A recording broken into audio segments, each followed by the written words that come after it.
Acme Educational Publications. Number 1. Educational Group. अलif का उसूल। उम्मीद है आप सब खैरियत से होंगे।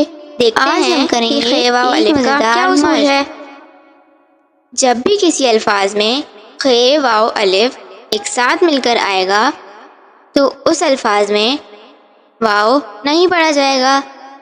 चलिए बच्चों कुछ मिसाल देखते हैं, जैसे कि नात ख्वा।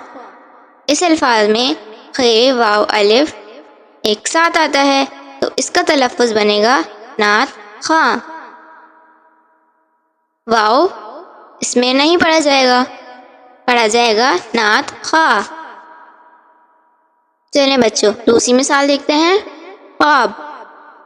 ख्वाब इसके अंदर भी खे वाव अलिफ एक साथ आता है तो इसका तलफ़्फ़ुज़ बनेगा ख्वाब।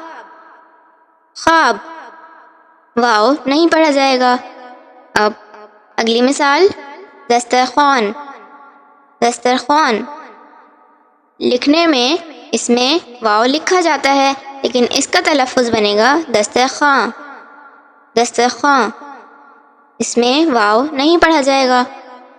इसी तरह ख़वातीन।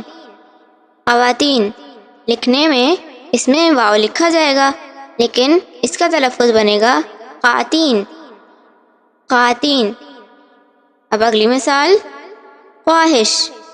इसी तरह की और मज़ेदार वीडियोस देखने के लिए आप हमारे चैनल को लाइक करें, सब्सक्राइब करें और शेयर करें। मिलते हैं अगली वीडियो में, तब तक के लिए अल्लाह हाफ़िज़ प्यारे दोस्तों। तो बच्चों आज हमने खे वाव अलिफ का उसूल सीखा है और सीखा है कि जिस अल्फाज में भी वा आएगा वहाँ पर